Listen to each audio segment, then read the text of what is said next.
Love has many expressions. Love for the country is expressed in togetherness. Togetherness यानी एकत्रित होना। एकत्रित होना ही नहीं अपितु एकता, सहकारिता, सहभागिता के साथ एकत्रित होना। सबका पृथक पृथक शक्तियों को एकत्रित करके संघ शक्ति का निर्माण करना यानी संगतीकरण करना। यही तो यज्ञ प्रवृत्ति है, यज्ञ का उद्देश्य है।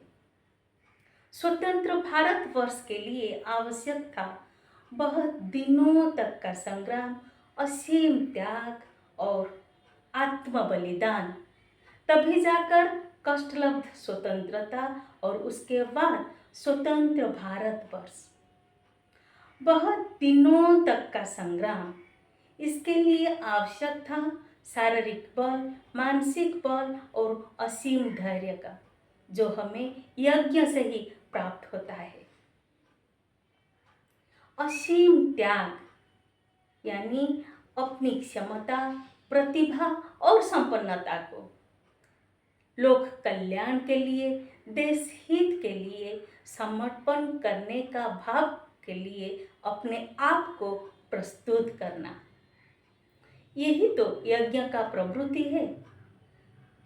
अपना सब कुछ देश के लिए समर्पण करना, लोक कल्याण के लिए समर्पण करना, सर्वमेध यज्ञ ही तो है।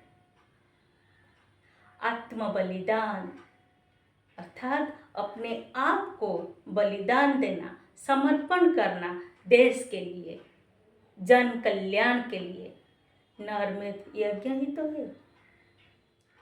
1947 15 अगस्त को भारत स्वतंत्र हुआ, तो उससे पहले हम लोग पराधीन थे। किस लिए? क्योंकि हमारे अंदर एकता का भाव का अभाव था, भाईचारा प्रवृत्ति का अभाव था। उस समय राजा महाराजाओं के अंदर बीच में क्या था? राग, द्वेष, कलह, हिंसा आदि दुष्प्रवृत्तियां था। यज्ञ दर्शन हमें ये आदर्श में अनुप्राणित करता है, व्यक्तिगत जीवन में चरित्र निष्ठा और समष्टिगत जीवन में समाज निष्ठा का आदर्श।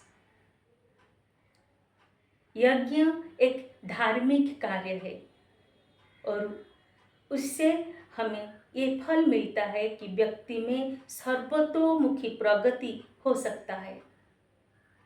व्यक्ति में उदारता, दानशीलता, परोपकारता, सहनशीलता और सर्वोपरि वसुदेव कुटुंबकम का भाव का जागृत होता है, जिसके फलस्वरूप केवल हमारा देश में ही नहीं अपितु समग्र विश्व में भाईचारा का प्रवृत्ति का जागृत होता है। तो आइए स्वतंत्रता दिवस के इस पावन अवसर पर हम तिरंगा को लहराते हैं और उसको सम्मान देते हैं और जातीयता बोध के भाव और देश के लिए मर मिटने का भाव को अपने अंदर और सबके अंदर जगाने के लिए हम घर घर हवन कराते हैं। घर घर हवन कराएंगे, हम बदलेंगे जमाना। हर घर हवन कराएंगे, हम बदलेंगे जमाना। बदलेंगे जमाना भाई, बदलेंगे जमाना। हर घर हवन कराएंगे, हम बदलेंगे जमाना। वंदे मातरम। जय हिंद।